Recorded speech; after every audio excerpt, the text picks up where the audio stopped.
اعوذ باللہ من الشیطان الرجیم، بسم اللہ الرحمن الرحیم۔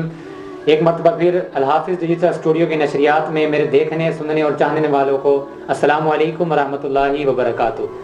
آج کا ہمارا جو موضوع ہے کہ مرشد کسے کہتے ہیں، اس پر گفتگو کرنے کے لیے ہمارے ساتھ موجود ہیں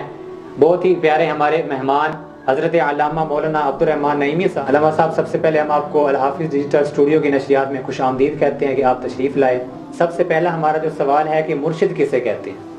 آپ اس کے بارے میں ہماری رہنمائی فرما دیجیے۔ بسم اللہ الرحمن الرحیم، اللہم صلی علی سیدنا و مولانا محمد وعلی آل سیدنا و مولانا محمد و اصحاب سیدنا و مولانا محمد مبارک وسلم وصلی علیہ۔ آپ کا بہت شکریہ کہ آپ نے دین کی بات لوگوں تک پہنچانے کے لیے مجھے یہاں پر بلایا، اللہ آپ کو اس کی جزا دے۔ تو سب سے پہلے علامہ صاحب، مرشد کس کو کہتے ہیں؟ اس حوالے سے مرشد اس شخص کو کہتے ہیں کہ جو ہم جیسے گناہ گاروں کا ہاتھ پکڑ کر ہم کو نبی پاک صلی اللہ علیہ وآلہ وسلم کی بارگاہ میں لے جائے۔ سبحان اللہ۔ مرشد وہ ہے کہ جو مرید کو پکڑ کر نبی پاک صلی اللہ علیہ وآلہ وسلم کی غلامی پر کاربند فرما دے۔ مرشد وہ ہے کہ جو گناہ گار کو پاک کر کے نبی پاک صلی اللہ علیہ وآلہ وسلم کی بارگاہ کے قابل بناتا ہے۔ کیا بات۔ جس طرح اللہ رب العزت تک پہنچنے کے لیے پیغمبر علیہ السلام ان کی ضرورت ہوتی ہے، اسی طرح نبی پاک صلی اللہ علیہ وآلہ وسلم کی بارگاہ تک پہنچنے کے لیے انسان کو ایک ایسے رہنما کی ضرورت ہوتی ہے جسے مرشد کہا جاتا ہے، جو کہ رسول اکرم صلی اللہ علیہ وآلہ وسلم کی بارگاہ کی ہدایت دیتا ہے، اس کو مرشد کہا جاتا ہے۔ تو جہاں پر مرشد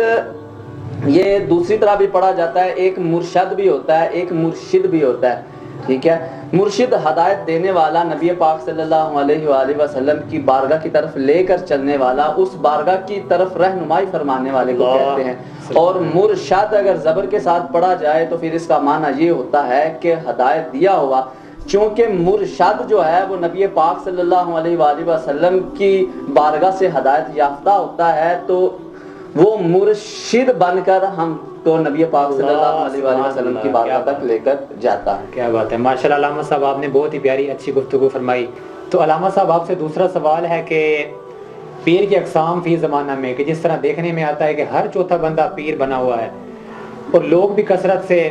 ان کے مرید ہو رہے ہیں، تو اس صورت میں پیر جو کامل ہے اس کی تلاش ہم کس طرح کریں گے؟ سب سے پہلی بات تو یہ ہے کہ حضرت صاحب کہ آج کل کے زمانہ میں جب ہم دیکھتے ہیں کہ جس کو دیکھو وہ پیر ہونے کا دعویٰ کرتا ہے اور پیر بنا پھرتا ہے اور لوگوں کو دم بھی کر رہا ہے، اور عجب بات یہ ہے کہ سوشل میڈیا پہ آپ جس طرح دیکھتے ہیں بہت سے نام نہاد پیر ایسے ہیں تو جو شریعت کی دجیاں اڑا رہے ہیں، ٹھیک ہے، اور لوگوں کو دکھایا جا رہا ہے کہ وہ انسان کو جو شفا دے رہے ہیں، شفا ان لوگ بڑے بڑے ان کے چرچے بھی کرتے ہیں کہ ان کے پاس شفا ہے، اللہ نے ان کو شفا دی ہوئی ہے۔ جہاں پر دیکھو اتنی بڑی زلفیں لگائی اور زلفیں ان کی ایسی ہے کہ جو پاؤں میں رل رہی ہوتی ہیں، حالانکہ نبی پاک صلی اللہ علیہ وآلہ وسلم کی سنت سے ثابت ہے، ان کے عمل سے ثابت ہے کہ نبی پاک صلی اللہ علیہ وآلہ وسلم نے جو زلفوں کی حد بتائی ہے کہ شانوں تک ہوں زلفیں، اور ان کی زلفیں وہ نیچے سے پاؤں تک جا رہی ہوتی ہیں، اور اپنے آپ کو وہ بہت بڑا پیر کہتے ہیں، اور داڑھی ان کے نیچے وہ ناف سے نیچے جا رہی ہوتی ہے، جب موٹر سائیکل پہ بیٹھے ہوں تو آدھی ادھر جا رہی ہوتی ہے امریکہ میں تو آدھی لندن میں جا رہی ہوتی ہے، اور یہ کہتا ہے کہ جی ہم بہت بڑے اپنے آپ کو پیر شو کرتے ہیں۔ تو ایسے پیروں، جس طرح کے آج زمانے میں ہر چوتھا بندہ پیر ہے، فراڈیا پیر بنا ہوا ہے، تو ان میں کامل پیر کی تلاش کیسے کی جائے؟ تو کامل پیر تلاش کرنے کا ایک ہی نسخہ ہے کہ اس کو دیکھ کر اللہ یاد آ جائے تو وہ کامل پیر ہے۔ اگر اس کو دیکھ کر بدبو آئے، آپ کا ذہن جو ہے خراب ہو، آپ کا اس کے پاس بیٹھنے کو جی نہ کرے، تو وہ کوئی پیر نہیں، وہ ٹھڈ پیڑ ہو سکتا، پیر نہیں ہو سکتا۔ تو آج کے دور میں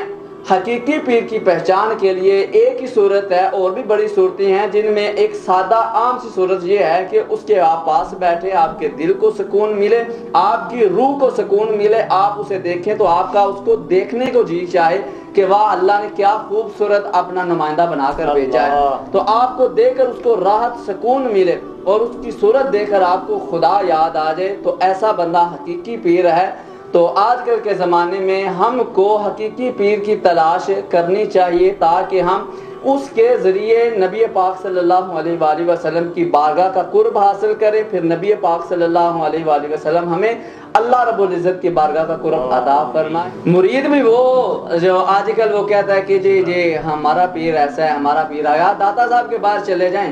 داتا صاحب کے باہر جا کر دیکھ لیں، اتنی بڑی لٹیں رکھی ہوئی ہے، ٹھیک ہے، بدبون سے آ رہی ہوتی ہے، ٹھیک ہے، پاس ان کے بیٹھنے کو جی نہیں کرتا، اور بڑا بڑا وہ دعویٰ کر رہے ہوتے ہیں۔ وہ ایک ملنگنی اٹھی ہے، وہ کہتی ہے کہ نبوت تو 40 سال میں مل جاتی ہے، لہٰذا میں 40 سال کی تھی، اب میں 17 سال میں ہو گئی ہوں، تو لوگ بھی دیکھے واہ واہ کر رہے ہیں، واہ واہ کر رہے ہیں۔ یعنی کہ اس طرح کے کثیر تعداد میں آپ کو داتا صاحب کے باہر، حضرت بابا فرید کے باہر، سرکار غوث اعظم کے مزار شریف کے باہر، سید سلطان بہو کے مزار کے باہر مل جائیں گے۔ ان کو کوئی لگام ڈالنے والا بھی نہیں ہے، ان کو کوئی روکنے والا بھی نہیں ہے۔ اتنی بڑی لٹیں، کوئی اس طرح کا پیر ہے، اس کے بال جو ہے وہ امریکہ تک پہنچ رہے ہیں اور کہہ رہا ہے کہ جی میں بہت بڑا پیر ہوں، اور 50 بندے اس کو جو ہے اٹھانے والے اس کے بالوں کو، جی پیر صاحب کے بال ہیں، جی یہ پیر صاحب کے بال ہیں، 50 بندے اس کے بالوں کو اٹھا رہے ہوتے ہیں،